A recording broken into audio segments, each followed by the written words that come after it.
part of the reason I'm running is it's the only district in all of Broward County. There's 11 districts in Broward. There's one Republican district, okay? I was born and raised in Broward. I've been here my entire life. Besides the affordability, what else do you think, your district needs that you would like to make a change as soon as you're in office? Affordability is the biggest number one, thing. Yeah, number one. And I think you could say that this next thing that I'm about to say is kind of tied to it, but homeownership, right?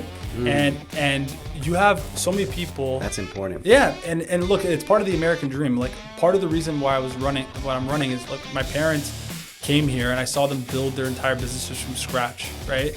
And I see so many families, not only in my district, but throughout the state.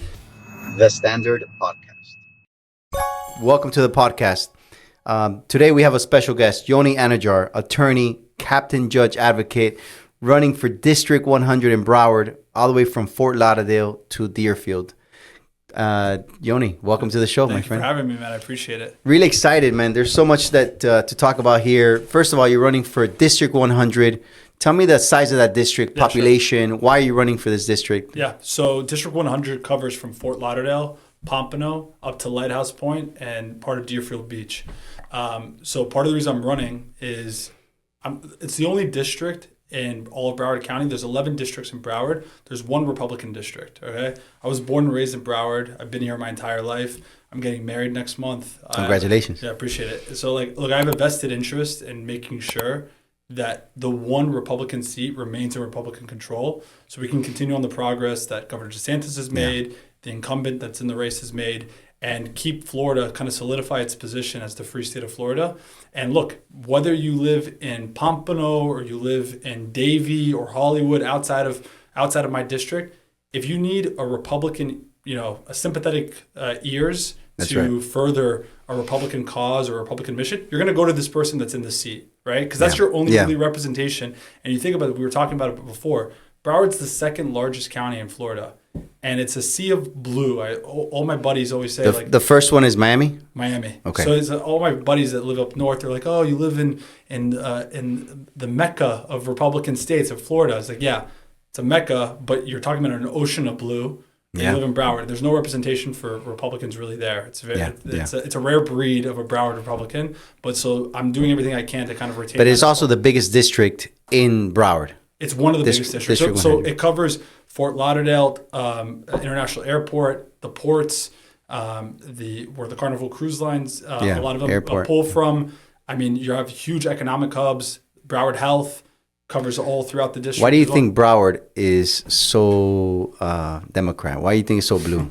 And there's only one area that right on the East Coast. Yeah. So I think this reason kind of applies generally to you look at the demographics of the political makeup throughout the country. It clusters in metropolitan areas, right? Yeah. Broward is a very metropolitan, Fort Lauderdale. Very busy, very busy very area. Condensed. Look, we were just talking about it earlier also. Miami flipped from Republican to Democrat, unfortunately, right? Right. But you only see that there. If you look at states like New York or California, on election night, some people are a little confused. They're like, oh, New York's a blue state. It's all red around it. If you look, and you're like a small little pocket that's blue, but that pocket is 8 million people, right? It's a majority. Which make up 50%, right? But the rest of New York, like Albany County and, Westchester, it's all red. All red. So, why Democrats move to those areas, I can't even begin to understand the psychology of it. Do you think that sometimes when you just go to a neighborhood, you're undecided, your neighbor might talk, and then you're like, oh, that makes a lot of sense. Yeah. Trump is an asshole, and I don't like him now. Yeah. It's influence. You think that's part of it? And it spreads? So look, I'll tell you, the biggest voter block in my district are NPAs, right? So what's an NPA? NPA is non-party affiliated. Okay. So the people that are neither Democrats nor Republicans, right? Okay. So this is not like a super red county or district that I'm running on. It's like a plus R plus 3 or 4 seat. So it's like a mild red seat. So it's not something that just because I win the primary, I can just coast and I'm I'm riding the gravy train to victory. You have to actually work for it, right? You have to convince people. And the thing you have to appeal to Democrats, you have to appeal to MPAs, but also not compromising your values as a conservative, right? Because the last thing that I think people despise most, I'll speak for a lot of Republicans, these milquetoast, mealy mouth, kind of go along to get along Republicans that are just like marshmallows. They they fold either way. Yeah, exactly. You pressure on them, they agree with you. Exactly. So that's the last thing you need, because especially when you have one Republican seat, you want to make sure you have a strong, zealous conservative advocate that's not going to be, it's not going to fold. It's going to stand for his values. But like, you would want that. You have one opportunity. Again, and you talk about Broward County, millions of people, right? And a huge portion of them are Republicans and conservatives. Now, that's not to take away from the Democrats and the non-party affiliates that are also, God willing, they'll be my constituents as well. So you have to your point, you have to figure out a way to kind of bridge that divide, find common ground, because look, you had Trump won a lot of Democrats in Broward. Right. There's a lot of areas, that are represented by Democrats in Broward, but they went for Trump. So that took Democrat voters switching sides to go vote for a person, because he spoke to certain issues that are universal, they're not partisan. Right. Common sense. Yeah, common sense. Keeping your money more in your pocket. Stopping all of the protests that are happening and the destruction of our monuments that was happening during I remember that. Yeah, the Summer of Love. It's crazy. 2020. Yeah. Up north, and that was crazy. Country. Yeah. And it didn't happen in Florida. It didn't happen in Florida. Why? Because we have a Republican president, DeSantis. Yeah, Republican governor, and DeSantis, and that's why, to a point that we were talking about, why is Florida so unique? Is because DeSantis really, in a lot of these votes, these elections, you're talking about deciding between 20,000 votes. We were talking earlier about Andrew Cuomo. The disaster. Yeah. We're going to talk about him in just a few seconds, so you can catch everybody up. Yeah. But no, I can't underscore how important and how unique Florida is. So you want to make sure that the elected representatives that are being appointed to these positions, they understand and they have like a personal stake in making sure that Florida remains the free state that it is. Yeah. Now let me ask you, you're a captain judge advocate as well. Yeah. Tell me about that. So in addition to my legal practice, I do corporate transactional work as my own law firm. Yeah, corporate law firm. I represent a lot of businesses, startups. So in addition to that, I also serve as a captain in the Army Reserves and a judge advocate. So I do trial defense services. So basically what that means is when like a soldier or service member gets jammed up, they get accused of a crime, misconduct, the Army essentially gives them a public defender.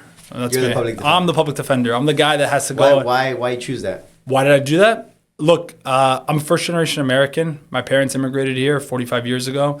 And I have so much, this country and particularly this community gave my parents so much. Respect for the country. Yeah. And look, that debt of gratitude, that's what kind of propelled me to want to serve. And I think on it, and I know it sounds cheesy, but like, I think if you're in a position that you can serve in whatever capacity, not necessarily military, 100%. You should. And I think there was that mentality, 60, 70 years ago, 80 years ago. Yeah. I had a guy, to tell you a quick tangent. I was door knocking like a couple weeks ago, and there was a guy, I knocked on his door.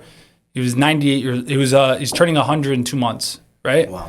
So I was talking to this guy, this guy's with it, like sharp as can be. I was talking to him, I asked him a very point question. I was like, what's the biggest change you've noticed in this country over the last 100 years? And without fail, you know what he said to me? And it gave me goosebumps. He goes, I'll tell you the difference, the biggest thing. He goes, this guy was in World War II. He goes, I lied about my age to get into the draft, right? I lied. I said I was 18 when I was 15. I had buddies who killed themselves because they were deemed medically unfit to be able to join the military, right? Because they had flat feet, they had asthma. They killed themselves out of shame. Prideful to join. No, they killed themselves out of shame because they couldn't join. Yeah. Right. The shame because all their buddies are being called. They happen to be born at this time in history, and when their country and the world needed them, and they felt inferior. Right. Yeah. So he's saying this. He goes, today the opposite would happen. You'd have people lying about their age to avoid going into the military, and you have people killing themselves if they had to go to the military. Wow. So what a difference, man. When you and I've never heard anyone explain it to me like that. When he said that to me, it hit me like a punch in the face. Like, it's so true. Why do you think that happened, though? Why do you think that happens? Why so loss of the patriotism? Yeah. I mean, this is a much bigger question. I mean, we almost have to do like a whole week-long podcast. Yeah. But like, I think part of it is a very gradual, slow decline and of the idea of American exceptionalism and people recognizing how unique America is, not just in the world right now, but throughout history, right? When you think about someone like George Washington, right? There's never been in human history a guy that appointed or elected president, and then after he's running a big country, voluntarily hands that power over to another person, right? Like, usually the way it always worked up until then, you got into power, you stayed in power. Yeah, that's right. And then it went to your son, or you went to your heir, or something like that. The idea that someone would just voluntarily go peacefully and transfer that power, that's what makes America unique, right? And like, and you think about all of the things that America's done over the last 100 years. The Korean War, I always talk to people about this, is one great example. We went to the Korean War solely to liberate half of the Korean Peninsula. The reason South Korea is the way it is because of American intervention. Right? And you have the best juxtaposition of like North Korea. When you look at the satellite, it has 2 or 3 dots and then South Korea and Seoul is completely lit up. That is because you had tens of thousands of young men who went across an ocean to go and liberate those people. That's why you have 80 million people that are enjoying freedom. That's why America is unique. And I think like people not understanding how beautiful and precious this country is, I think over time, that's what kind of eroded, and where we are. I agree with you, and there's a lot of a lot of foreigners that come in. They still don't understand. I think that we should do a better job at educating a little bit more patriotism in the schools. I think it starts there. I mean, taking out the Star Spangled Banner when that's the beginning of it. But Andy, I mean, you're a son of immigrants, right? That's right. So your parents, I guarantee, I'm sure they're probably super 100%. Appreciative. 100%. Yeah. So it's not necessarily immigrants. There are some immigrants 100% that have that. But unfortunately, that attitude, that antipathy was kind of cultivated by people within America, right? Because they don't have a base of reference. Because once you understand, when you have something to compare against, then you understand like, oh, wow, this is, trust me, the rest of the world is kind of shitty comparison to what and then you really start to appreciate how unique America is, right? And also what I've seen is that there's like a party, the Democrat Party. It's like, you think of the Democrat Party, anti-patriotism. Yeah. Like, that's not necessarily true. There's a lot of Democrats that are super patriotic. Yeah, for sure. But the message that they've been spreading around is anti-patriotism, right? Anti-America. Like, why? And I think that's hurting also the reason why not so many people are joining the army and the military. Well, now you've seen, thankfully, over the last 2 years since Trump's been in office, you've had the highest kind of recruitment rates. But look, I joined in 2022, so I've been serving for a little over 4.5 years. Okay. And when I joined, so Biden was commander-in-chief. I worked I did legal assistance here in Miami. If people are familiar, there's like Southcom. Southcom, so we did legal assistance. So soldiers would come in, soldiers would come in with whatever, something with their lease. They're getting a divorce. About 40% of the cases I did were divorces. Some of the women in Miami, they know the law better than I do. They come to me, they educate me on the rules. But in all seriousness, so I brought back memories. Oh man, just right now, a flashback. But one of the first cases I dealt with was a soldier who was in Special Forces who was getting kicked out of the Army because he refused to take the vaccine, the COVID vaccine. Yep. And you had a little over 11,000 service members that were separated from the military under the Biden administration for refusing to take a COVID shot, right? 11,000. 11,000, not including the number of people that decided not to re-enlist following the Afghanistan withdrawal, following that. It was just a lack of morale, right? So I had this guy who was an Army Ranger, was in for 16, 17 years, did a bunch of tours in Iraq, Afghanistan, and he's like, I got COVID twice. I've survived war. You're gonna kick me out after 7? I'm 3 years away from investing in my pension. His wife was in the Air Force, and the Army was the largest branch that is the largest branch in the military. So they took forever to kind of process these things out. Air Force, Navy, Coast Guard, if you didn't take it within 60, 90 days, you were out. So this woman, his wife, she didn't want to take it. She was afraid to take it because she was taking IVF, fertility treatment. And she was afraid of the complications of that. We were able to buy him some time until Congress repealed it. But like, you think about that, like, why that was such a shot in the foot, right? And thank God Trump got elected, and now you're seeing recruitment rates going up, and you need that, right? We live in a country that relies on a voluntary military, right? We don't have the Vietnam. So I know that we kind of went from District 100 to why America is beautiful, but like, that's part of the reason why I'm running. Because if you have an opportunity to serve, you have an opportunity to uphold and protect your constitutional rights and the fundamental principles that kind of make this country unique. That's the biggest calling that I could have, and it would be one of the greatest honors that I would have. So what are the values? First of all, what are the values of the Republican Party? Yeah. And if you can, tell us a little bit what you think the values of the Democrat Party are, so that we can teach, because we were talking off camera just a few seconds. Yeah. Maybe 5% of the population really understand politics. Yeah. And a lot of people vote for the person, I feel, instead of for the policies. Yeah. And a lot of people say, I hate Trump. Yeah. My answer to that is when are you going to have lunch with him? Yeah. Do you know him? Are you going to go have coffee? Yeah. When was the last time you went to Trump's house and hung out and drank some whiskey or played some pool or went to the beach with Trump? Yeah. It doesn't matter who the guy is. Yeah. What are the policies? What are they going to do for you? What are they going to do for the United States? What are they going to do for your community? That's my way of thinking. And a lot of people, unfortunately, still vote for the person. So I want people to understand who you are, but also I want people to understand what your policies are, what your values are. Yeah. Just to piggyback off that, I had a Uber driver one time that during the 2024 election in DC, and politics came up or whatever, and he said, he's like, I never voted for a Republican, but the way I think about president, he just needs to be an Uber driver. He needs to get me from A to B safely, right? I don't have to like him. I don't have to fall in love with him. I'm never going to hang out with him. I just want to make sure that when he picks me up, that I get there safely, right? And versus the other guy's going to be drunk and driving off the side of the cliff. Like Andrew. Yeah, exactly. Like Andrew. That was good. You brought that back together. You weaved that. I didn't even make that connection. I'm not going to forget Andrew. We're going to talk about that. Tell us the values. No, so I think the Republican values. Yeah, so look, I think the Republican values, a lot of it kind of pair with what we were talking about, a recognition of American exceptionalism, of understanding why America is something that needs to be preserved, and why it's so important to kind of carry on a civic,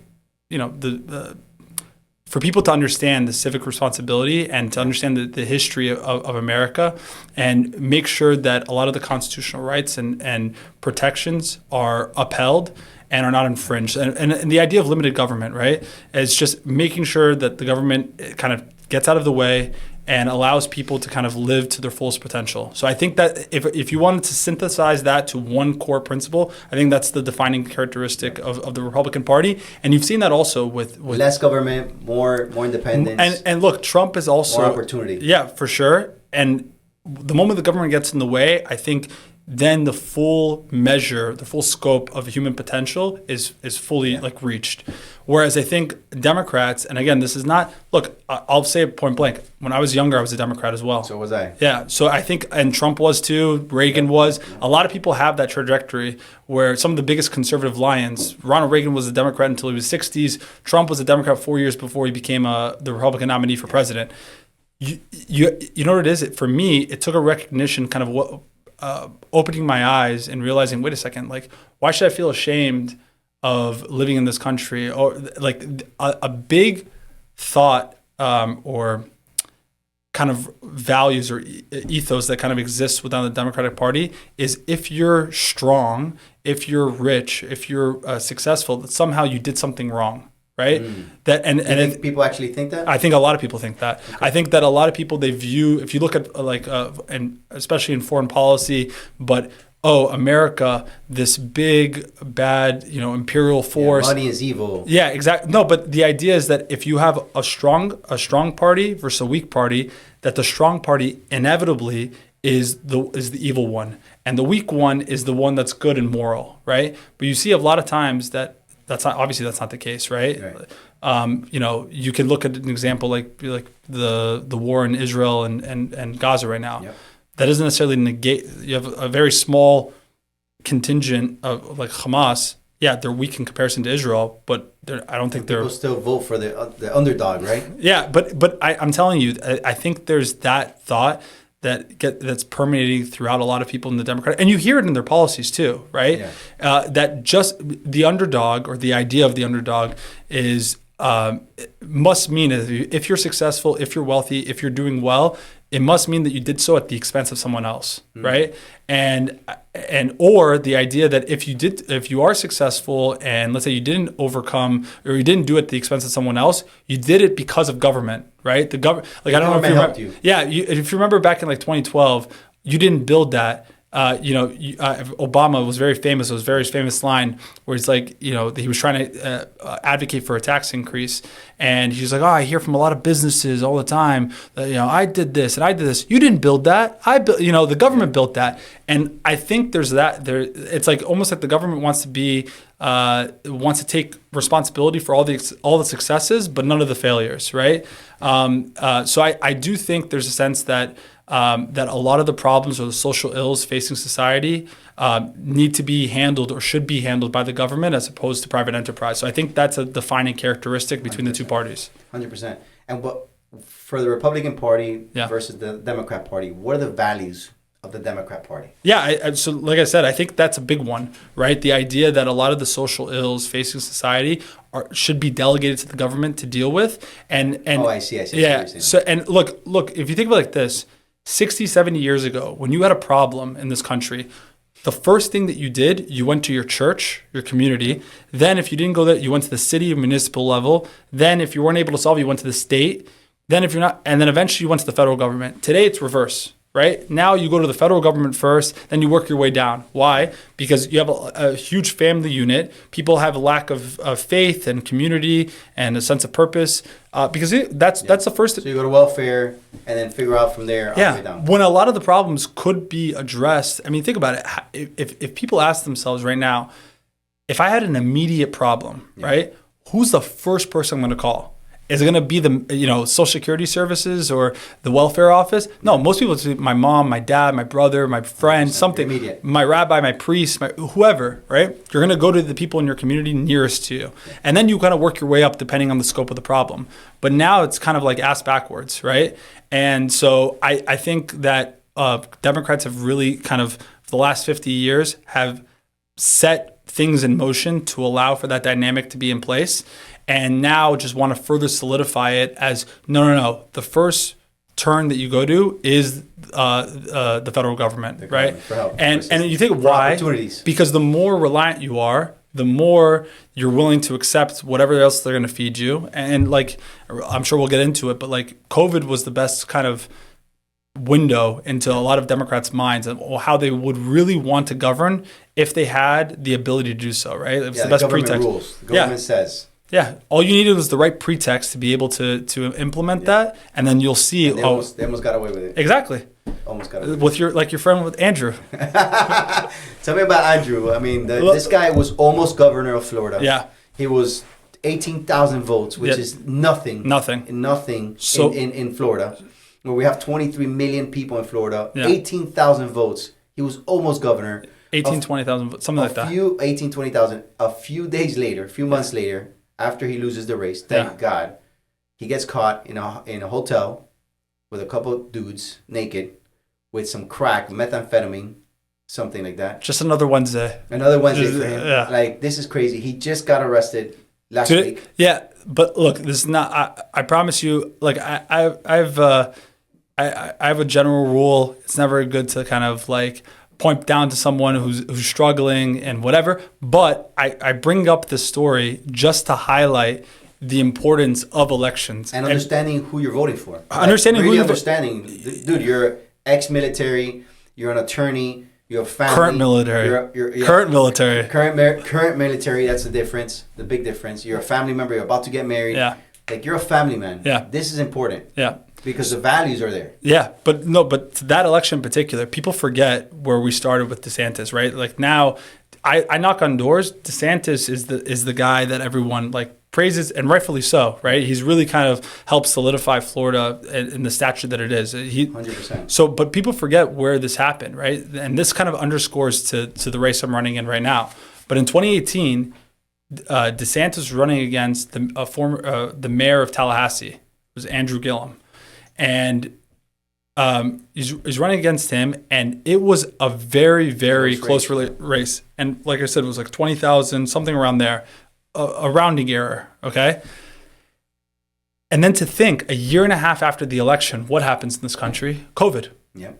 COVID, and Florida was at a critical point, at a critical juncture in this country in terms of how it was going to govern with its COVID policy. It could either go in the direction of California and New York, or you needed a guy with the temerity to stand up when there was so much pressure. Like, not just from government officials. You talk about community. People would shame you. How many fights did you see online with like people put on your fucking mask? Yeah. What are you doing? This and that. What are you crazy? You don't want.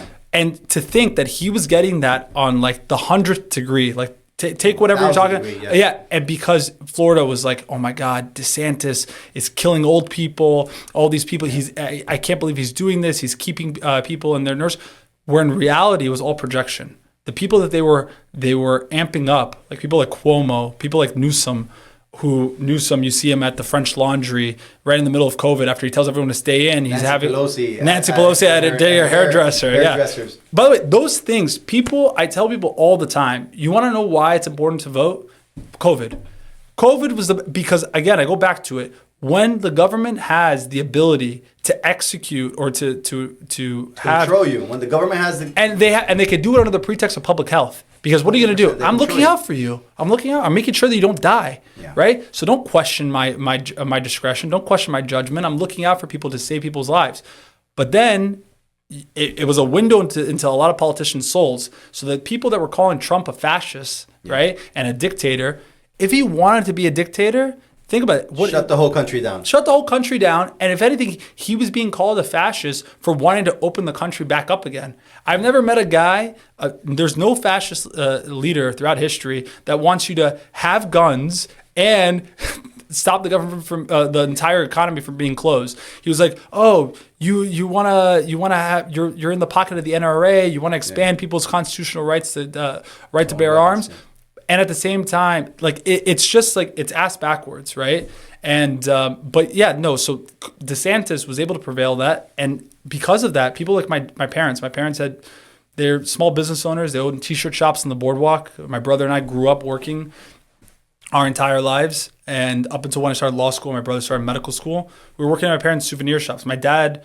My dad's like my best friend. So I worked with my parents hand in hand from age 5 up until when I started law school.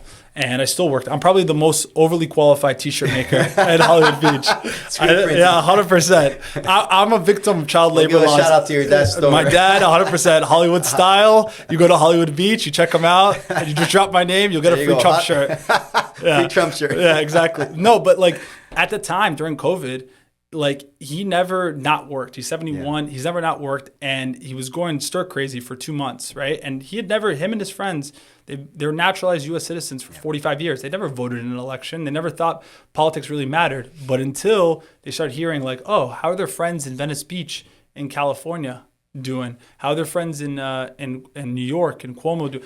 And so all of that, then you started realizing, what's the importance of making sure that you have the right leaders elected, and making sure, like going back to District 100, why it's so important that you're deliberate and you're selective about the people that you're voting in office. In other words, you're telling me that you're not addicted to crack. No methamphetamine. No. No guys in a hotel room, right?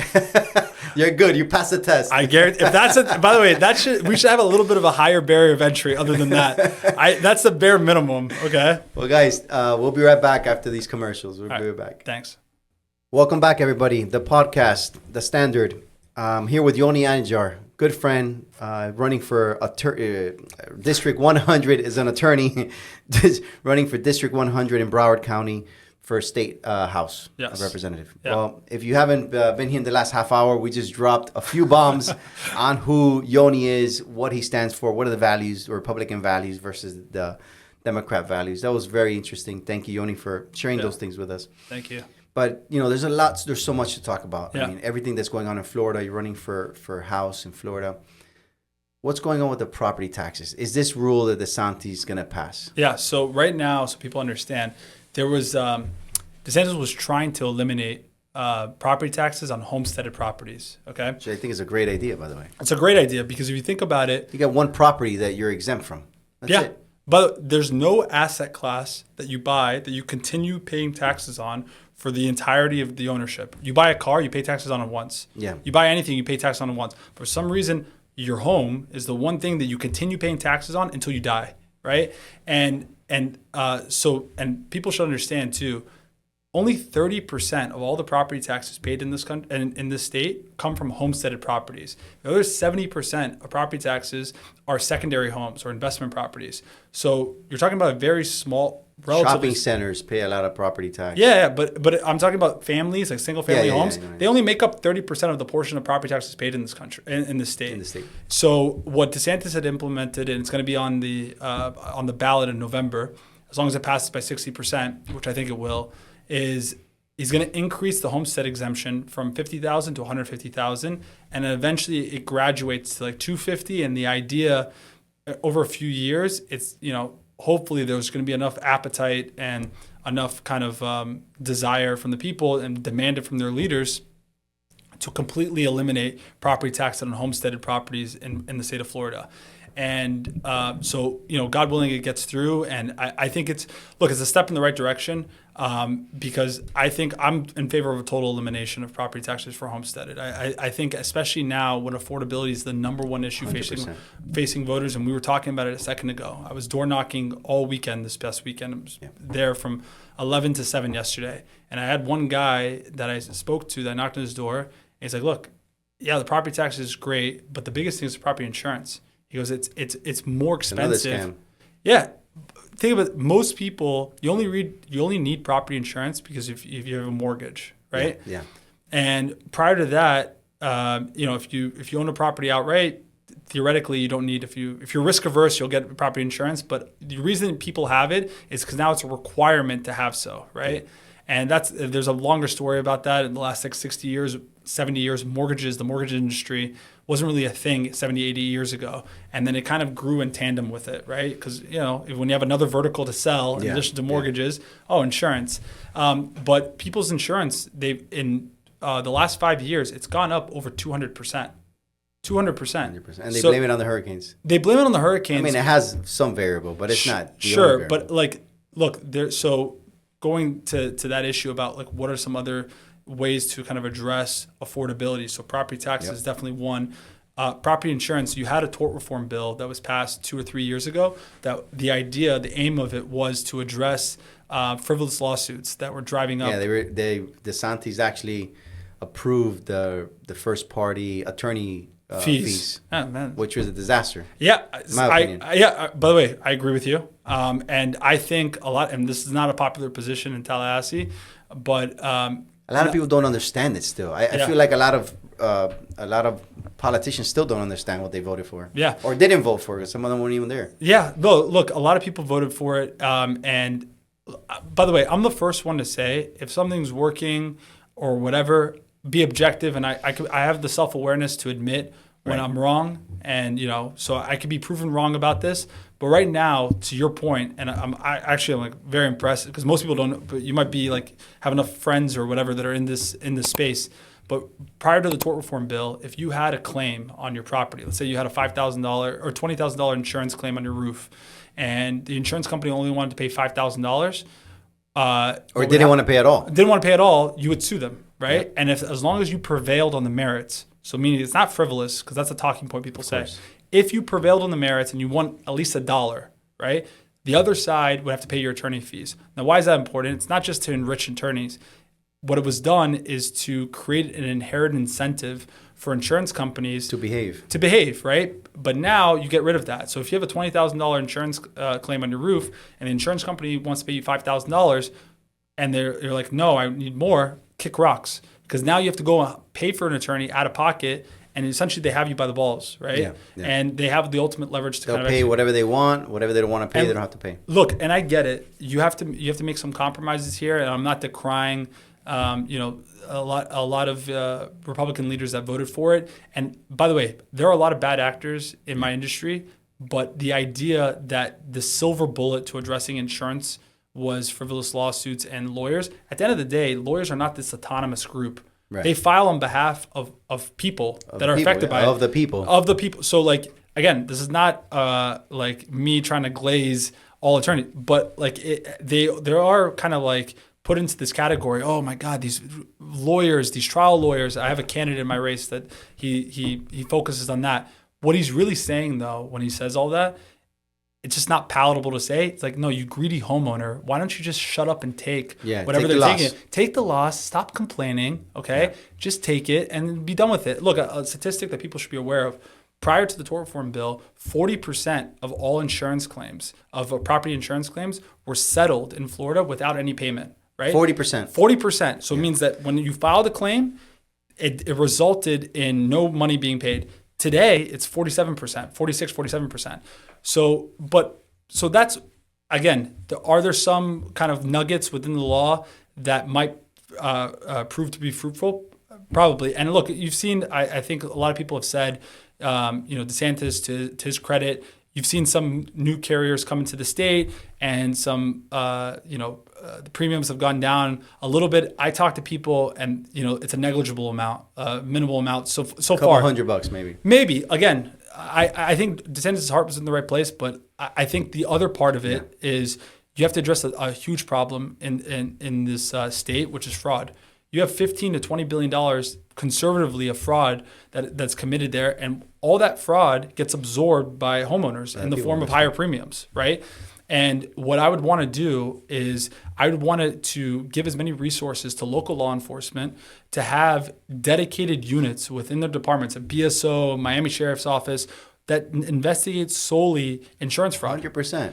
I mean, there's probably a couple, maybe 100 bad actors in Florida. But investigate those bad actors. Yeah, but by the way, those bad actors, you have a bunch of laws in the books, but they don't mean anything unless you actually enforce them, right? 100%. So law enforcement right now, if you think about it, just from I see it from the military. I have a lot of the guys that are guys in my units. They're FBI agents, they're lawyers, they're judges, federal prosecutors. A lot of the white collar crimes are prosecuted by either the AG's office from the state or the feds. But you don't see a lot of, when you call the police, you call Miami PD. You're not really seeing them cracking down on white-collar crimes, right? Yeah. They do, I'm sure, but not to the same extent as the feds, right? When you see healthcare fraud or whatever. Yeah, there's a lot of fraud just goes untouched. Nobody says anything. And sweep it under the rug. You have adjusters that come in and file bullshit claims on a crooked shingle, and then saying that's a claim. Look, those people, I think they take away from the other great. I have people in my family that do public adjusting. Yeah. So I have people in my family that are lawyers as well, other than myself. But so like fraud is a big part of it. And what I think would happen is you need to, in order to reduce the prices of insurance, you need to encourage more carriers. You have to increase the supply, right? 100%. We'll drive down costs.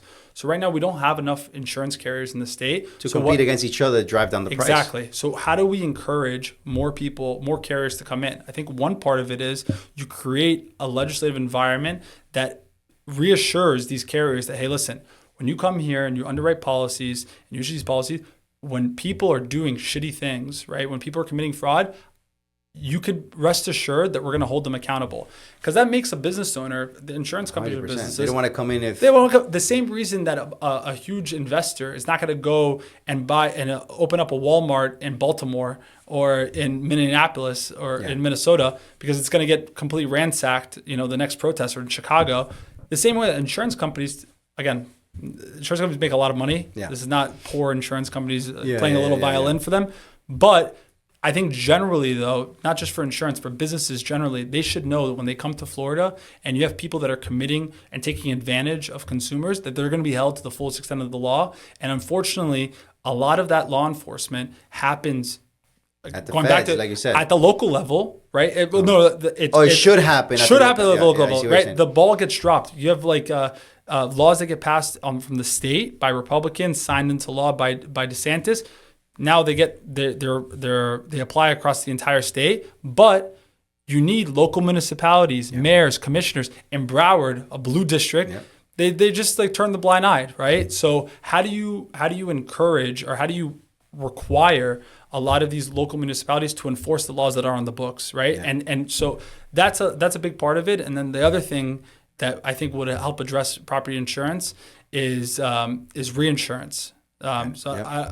Again, a lot of people are kind of maybe not familiar with the concept of reinsurance, and it's kind of a boring conversation. Give us 30 seconds. Yeah, the 30 seconds. So basically, reinsurance is insurance for insurance companies. Yep. So when an insurance company wants to come in and open up shop, they need, let's say, $40-50 million, right? But they only have 25. So they go to a reinsurance company in Bermuda or off the coast, and they say, hey, listen, spot me the other 30 so I can issue policies in Florida. It's like, okay, no problem. But that reinsurance company is also reinsuring policies in Texas, policies in California. So when the trifecta happens, when you have a wildfire in California, a flooding in Texas, and a hurricane in Florida all at the same time, guess what happens? That same money that's on the books for each of those insurance companies gets spread thin, and then you have a lot of these insurance companies that go bust, and no one gets paid out. So there are ways, there are mechanisms in place that I think could help act as a backstop for insurance companies. So those insurance carriers, there's a 40% markup when they get insurance, and that gets passed on to consumers. It's a huge amount. Yeah. So there's ways that that's an area that I'd want to explore, and I think will help reduce premiums. I agree with you, man. I think you're on the right track to help this state be more affordable. I'm doing what I can, man. No, you're doing the right thing. And then, I mean, just to throw a little bit more salt in the steak right here, you know, what DeSantis did with the Florida PIP repeal as well, where he took out an entire industry overnight. I mean, are you familiar with the PIP repeal as well? I am, but I know we were talking about it before. You're more because you do physical therapy. No. So basically, he did the same thing. He went into Florida PIP and he says, listen, attorneys, when the insurance doesn't pay the medical provider, say, you know, we have 50 locations for physical therapy now. Yeah. The insurance company X doesn't want to pay me. I have no recourse. Right. I can't go to an attorney. I could, but I have to pay out of pocket. Right. First, nobody's going to take this case for free, so I would have to pay my attorney fees ahead of time. Right. Versus if they're found at fault for not paying this either by error or on purpose, the adjuster did it. Said, you know what? I think this guy did fraud. I don't want to pay. Right. I don't want to pay your clinic. Now, before I would go to an attorney, I'll say, look, you know, they denied me. They think they just didn't pay me. Right. Whatever the reason, they didn't pay me. The attorney would go file suit on behalf of the providers. On behalf of myself, of the provider. And then when the insurance was found that your guys are wrong, we went to court, you know, the insurance has to pay by order of a judge, then they would have to pay attorney fees. Right. There was a lot of abuse as well. Yeah. So what did DeSantis do? No more attorney fees for nobody. Wiped out hundreds of, probably thousands of attorneys. Complete law firms were based on this. Yeah, no, I have some friends. Look, and I get it. I go back to it before. I think DeSantis's. I think I can understand where his mind was at, but I do think it was a little bit of a ham-handed approach. Yeah. But at the same time, you had to kind of make some compromises. And DeSantis, to his credit, has done a tremendous job at kind of governing the state. 100%. But and I think part of it was that, you know, the tort reform bill was intended to be able to address the higher premiums, the affordability issues. My whole argument is not necessarily repealing it or whatever. Look, we'll see how it plays out. But in tandem with the laws that are currently in place, why don't we also address these other areas that will inevitably reduce the cost of premiums? There's one thing that people don't know for property insurance, right? We have something called in Florida CAT fund. So CAT fund is a big pocket of money that the state, essentially it's like a rainy day fund. And it's meant for like hurricanes, like Hurricane Andrew. Yeah. If you remember in like the early 90s. Yeah.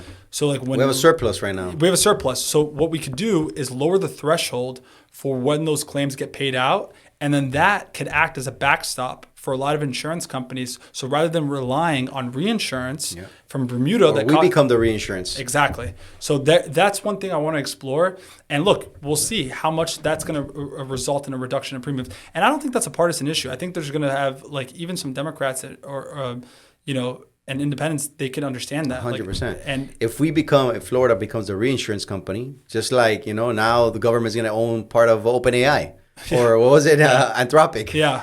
So, this is a good idea, But look, we have Citizens insurance, and so it's not like it's without precedent.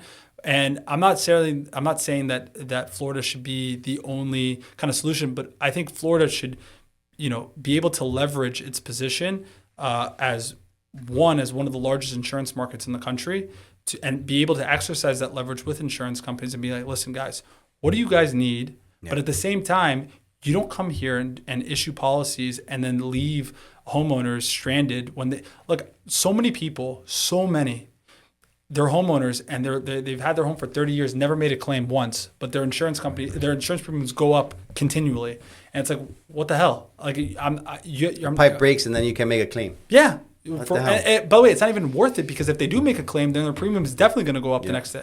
So it's kind of a catch-22. So look, there needs to be a kind of broad-based reform. I think those two areas are first two that I would want to address. And then the last thing is, generally going back to the property tax issue, is this state spends a bunch of money on bullshit. Okay. Yeah. And you'll see it on the county level. There are some counties that run super lean, but what I want to do is add legislative teeth to the DOGE efforts, and you do audits on the counties and municipalities and require them to implement KPIs in place to root out that waste, fraud, and abuse. And then whatever those savings are get passed on to constituents or to voters by, through property tax relief or otherwise. Yep.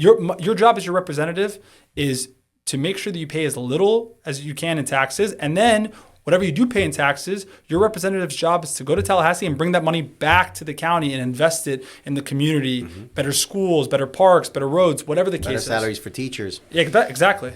So besides the affordability, what else do you think, your district needs that you'd like to make a change as soon as you're in office? So look, I think affordability is the biggest thing. Yeah, number one. And I think you could say that this next thing that I'm about to say is kind of tied to it, but homeownership, right? And you have so many people. That's important. Yeah, and look, it's part of the American dream. Like, part of the reason why I'm running is, look, my parents came here and I saw them build their entire businesses from scratch, right? And I see so many families, not only in my district but throughout the state, that dream is slipping from them, right? And what can you actually do? Look, my parents moved here 45 years ago. They were able to, no formal education, owning t-shirt shops, being able to support my brother and I, go through school, buy a home, pay it outright, not have a mortgage. Yeah. That's like, it's almost impossible today. And it was hard for you as an attorney, as an entrepreneur. It's hard for you. I have enough self-awareness to know that my situation is not the norm, right? I remember very humble times.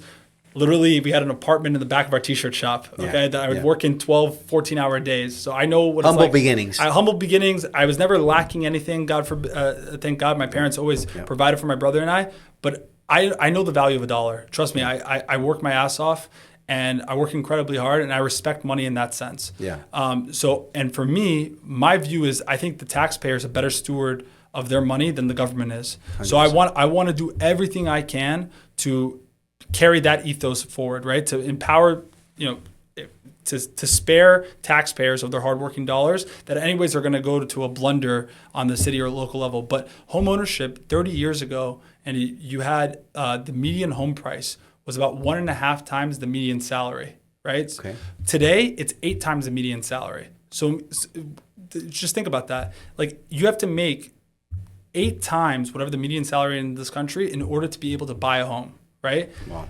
And before it was 1.5 to 2 times. So, and that's over the course of 30 years. Yeah. So, and then the other statistic is, 30 years ago, the number, I think it was 65 or 70% of 30-year-old men were married, owned a home, and had children. Today, it's less than 35%, right? So when you continue that, when you extrapolate that over the next 30, 40, 50 years, what does that country look like, right? If you have a whole generation of renters, right, that aren't able to get into that market, that was the promise that was made for the last 80 years after World War II, for essentially work. You have one job, you can, even a single family, single home income, right? Where the wife can stay at home or whoever stay at home, and that one spouse would be able to be the breadwinner for the entire family. That's unheard of today, right? And so when you have continually over the next, 60, 70 years, people that are not able to they're in a worse spot than their parents were 40 years before them. And then and it's the easiest time to make money, right? It is. With AI, with technology, it's never been easier, but still people can't get ahead, right? So what can we do to incentivize or create an environment that encourages or supports for young families to kind of move to Florida or buy a home and live the American dream? Yeah, be able to establish roots, have the same sort of opportunity that people like my parents had. That's right. And that's part of the reason that's kind of driving me. And I have a personal stake, like I mentioned before. Like I have someone who's born and raised in this community. I have every reason to make sure that the same opportunity that was afforded to my parents is afforded to my future children, God willing. Yeah.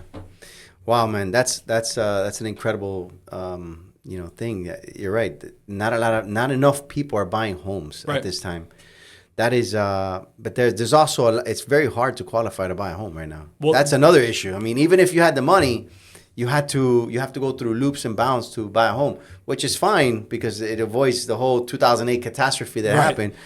But the bigger thing is the supply, right? So you have, just like going back to insurance carriers, you have it's a limited supply of homes, right? So one is you have a lot of private equity companies that are buying up homes. That's what I say, BlackRock, they're buying hundreds of thousands of homes here in Florida, and they're renting them out, and that money doesn't get absorbed by the county or the state. It goes out of the state, so we have no benefit of that, right? So how do we could tax people and make up that revenue from taxing people that are speculated in Florida, and then separately you have, how do we incentivize people to sell their properties, right? You have a lot of people that are trapped. After COVID, they had 2% mortgages, right? And they have no real incentive to actually sell their property. So one of the things Trump administration was talking about is mortgage portability.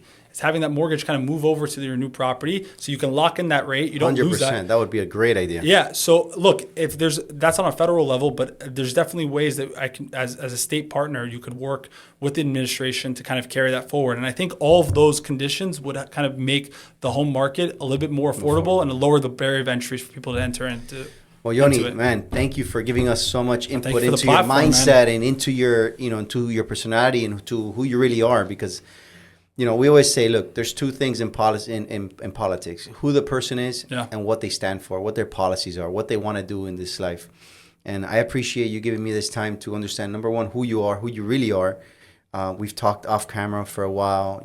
I trust you. I believe in you. I think that you're going to be an amazing asset to our community here in Fort Lauderdale. Thank you for being here. Where can people find more information for you? Go to YoniAnijar.com. So YoniAnijar.com. Follow me on Yoni Anijar at Facebook or Anijar_Florida House on Instagram. And feel free to reach out to me at info@YoniAnijar.com. Yoni, thank you again. Thank you so much, man. I appreciate the opportunity. All right.